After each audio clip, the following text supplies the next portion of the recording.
Hello, this video is being made for the North Salem Historical Society. This is an interview of Francis Tuoti. Our videographer par excellence is John White, whose voice you might hear on this recording at times. I'm Martin Aronchik. We're both long-term members of the Historical Society, and our guest of honor is Francis Tuoti, former president of the Historical Society, former many things in town, and his most important claim to fame is he was the first friend I made when I first moved to town. It's my honor to be doing this interview, and you're going to hear very little from John and me because we want to hear you to hear from Francis. So Francis, for starters, why don't you talk about your early upbringing, your family's presence in North Salem, how this house was built, what times were like when you were growing up in North Salem. Well, to start with, February 15, 1927 was a great day in New Rochelle because I was born. And at least the family thought it was a great day. I come from families of Italian and French origin, and also from the north and south of Italy, which are like two different countries. They're very different.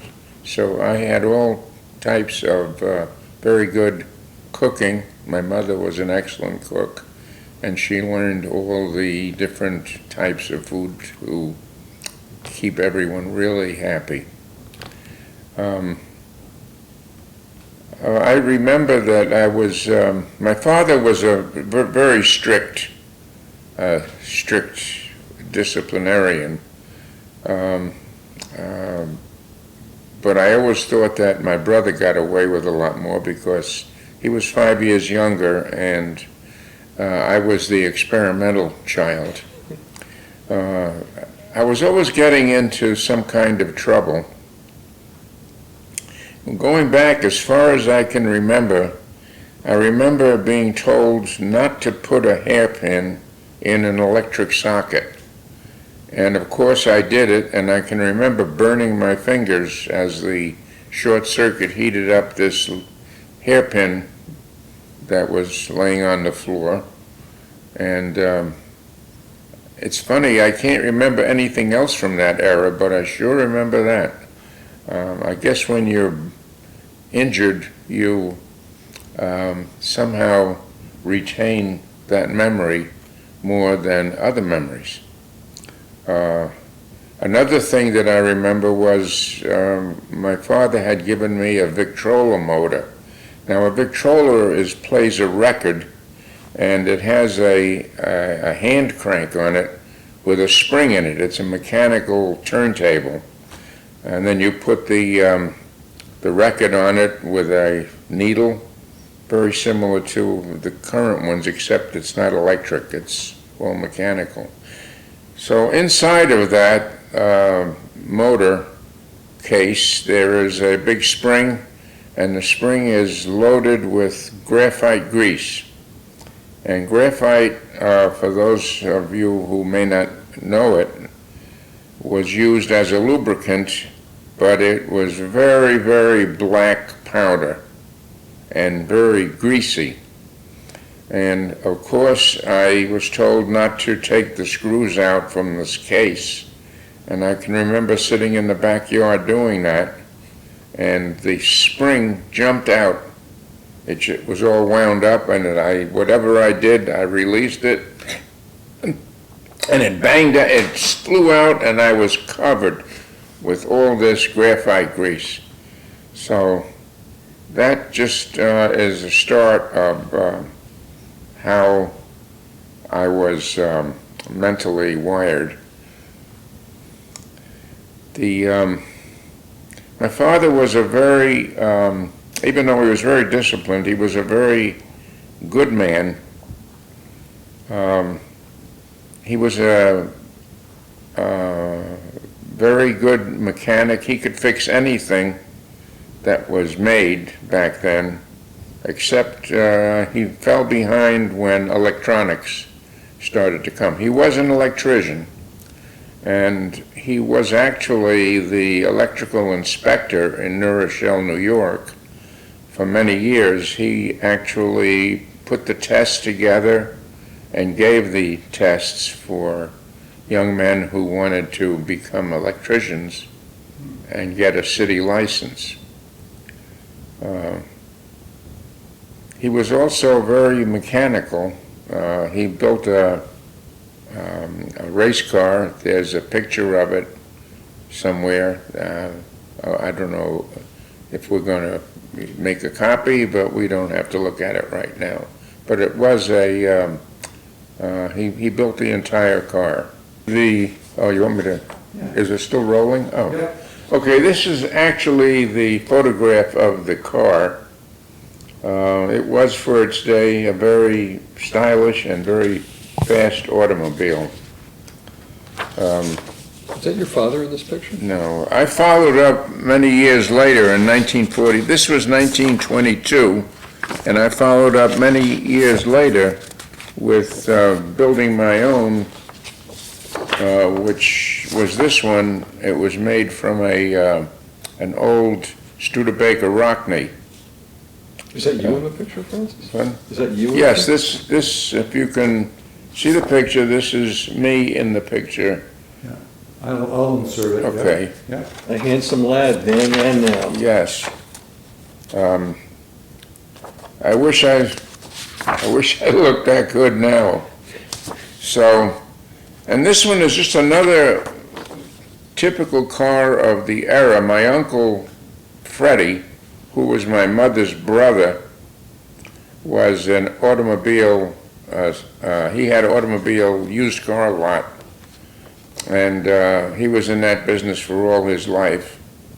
And this particular car is called the Schumacher Special, and I don't know where the name came from, but it had a big Marmon 16-valve engine in it.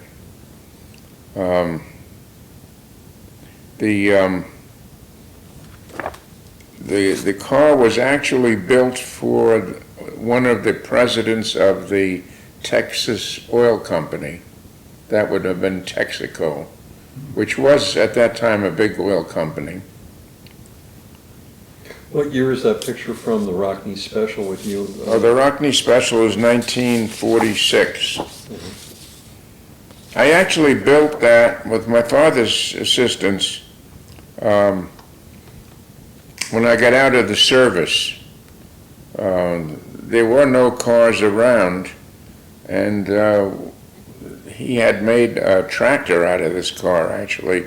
They used to call them doodlebugs, but we converted it into a little stubby race car. It was known as the Beetle because it was so short and a little humpy. So it kind of reminded people of a beetle, and they gave it the name the Beetle. Should have copyrighted that name, Francis. Yeah. And incidentally, that Beetle was before the Volkswagen Beetle. So you grew up in New Rochelle? Yeah. And how'd you wind up in North Salem? Oh, you want me to go right to North Salem? Oh, no, cover all the ground in between, where you Okay, were. well, I'll get to how I arrived in North Salem, but in the meantime, I would just tell you a little bit more about my parents. Sure. As I've said before, my mother was an excellent cook, and she could cook North Italian, South Italian, and also some of the French cooking from my father's mother. She was a Parisian. And to give you the roots of her background, just briefly, she was born in Paris, and her mother was a seamstress she was the head seamstress for a team of people who worked for Sarah Bernhardt. Sarah Bernhardt in the 1800s was one of the most famous actresses in the world. I mean, she would stand up to any of our famous singers or actresses today. And this is your mom, she was... This was my, no, this was my mother, this was my father's mother. Okay. She was a Parisian. Got it. My mother's father was a woodworker, and his father was a woodworker. They would make all kinds of furniture for people. Very often it would be on consignment for somebody who was getting married. And they would actually go out into the woods over in Italy and pick out what trees they wanted. And they would have them cut down, and then they would cut the lumber all by hand. There were no mills, there were no rotary saws or anything like we have today. Everything was done by hand with a hand saw. And then everything was finished with a plane. And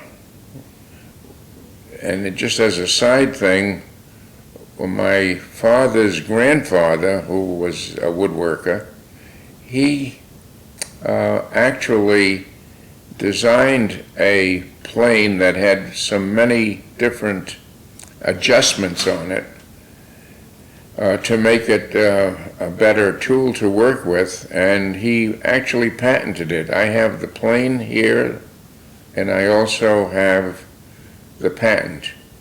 And maybe if Joan wants that, we can take a picture of it. Yeah, I'll take it. But it's, We can insert it, yeah. It never went into production because at the time that was made, just about that time was when we started to see power tools, electric saws and various types of planers and other woodworking equipment that was electric driven. So the idea was there, the patent was there, but the need had dissipated in that period. My father invented some automobile piston and crankshaft fastenings that I have a model of also. And he also invented a seat for a theater that folded up when you got up off the seat. They didn't have those. Today, when you get off a seat in a theater, the seat goes up. That's by fire code, incidentally, because there was a big fire, I think it may have been in Boston back somewhere in the 20s, where a lot of people were killed in a fire because the seats didn't go up. They determined that was the reason so many people lost their lives, because they couldn't get out of the theater fast enough. They couldn't get out of the rows. So that was how that took place. Your dad was he the first to invent that kind of device? I really don't know, but I have a little model of it. And I don't think he ever got a patent on that. Mm-hmm. But although we've had patents in the family, we haven't hit it rich in any way like that. Yet. Well, yeah. So now let's see what do we want You're to talking about your grandparents' background, Oh. both sides of the family. Yeah, and my father's mother's father, he was the husband of the lady who was my great-great-grandmother. Oh, she was my great-grandmother. She's the one who was the seamstress. Her husband was Ferdinand Tuoti, and he, in the 1800s, he was in the French Foreign Legion, and he served 9 years in the Foreign Legion. I'll let that go. Culture, acknowledgement, and flag. We'll just cut this out. It's Yeah, easy to cut, okay. unless it's a Okay. secret call. We gotta- No. So he was in the French Foreign Legion, and he was in it for either 8 or 9 years. I think it was 9 years, and he served the entire time in Africa. And all I can say is that I've read some books about the French Foreign Legion back in the 1800s, and it was no place that anyone would really want to be. I don't know why he was there, but he must have been pretty tough, because he served in Africa, you know, with all the malaria and all the diseases, and they didn't have medicines for a lot of these diseases, but he made it through. And he also then became a chef and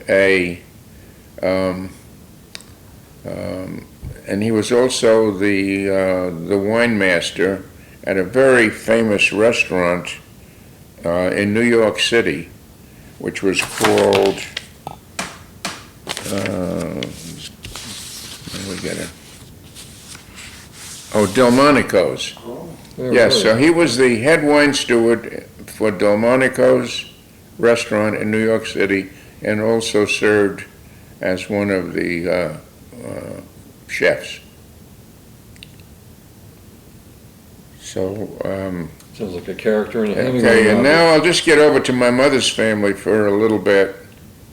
And my grandfather, my mother's father, was born in Italy, and his family owned a bakery. And so he learned how to become a baker, but he eventually, Whereabouts in Italy? pardon? Whereabouts in Italy? It was in a town, it's in the north of Italy, and the town is up near the top of Lake Como, and it's called,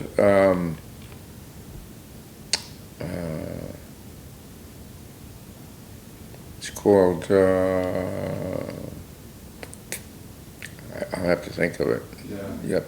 You got Bellagio that's on the lake, and then you got the Switzerland lake. That's kind No, of- this was, I don't think it was the town of Como. I think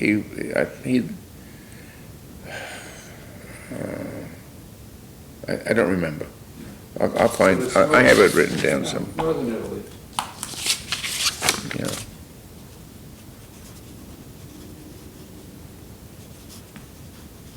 And my grandmother, on my mother's side, she was also a seamstress.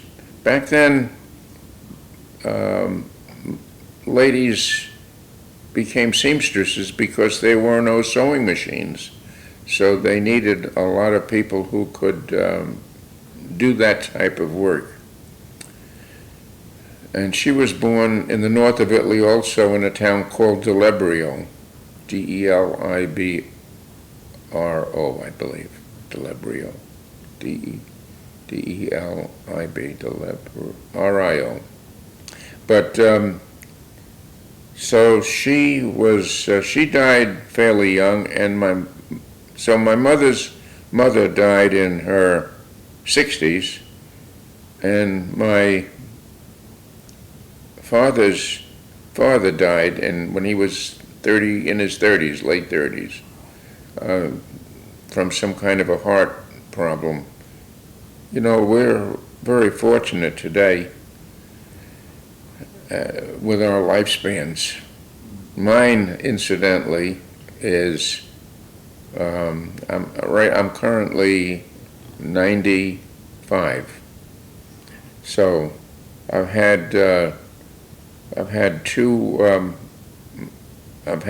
or three grandparents and uncles that lived well into their 80s. My father lived to be 88, my mother 96, my mother's sister, 101. My father's older sister, she lived to be 106, and she had it all there, so maybe I'll follow that along. I'm trying, doing my best. But at any rate, there is some longevity, but there's also some short lives too. The short lives you can almost trace to the fact that there were no medical treatments or medicines back then to take care of those things. Me, I have a lot of spare parts that are made of man-made to keep me going, and I'm very fortunate. So not all of you is 95 years old. No, I'm not all 95 years old. I have some spare parts in there that are younger. So that's good about your background.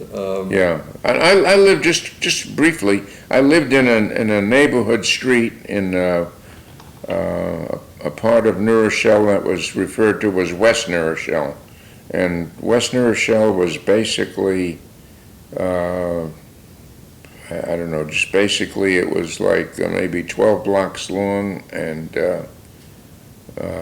probably 4 blocks wide. It was a pretty good area, but it was almost all Italian families at that time.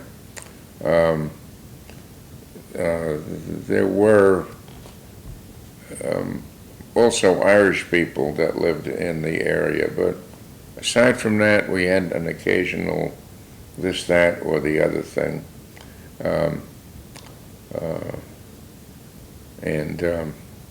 It was a nice family neighborhood. Kids all played games on the street.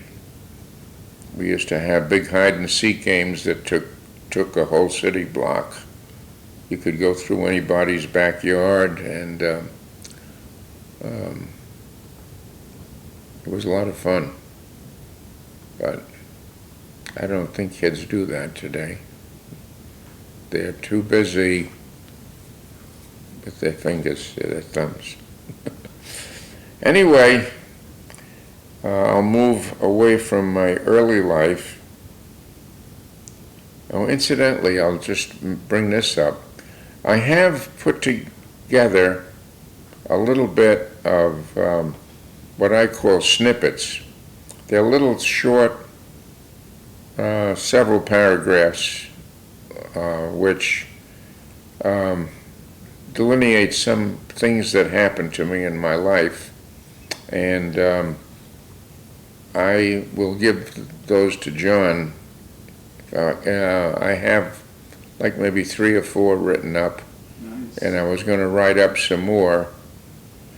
We can maybe have Francis read them, if they fit with the narrative that's building. Yeah, I could read them, yeah. I have one called The Kite String. I have another one called Red Shara's Garage.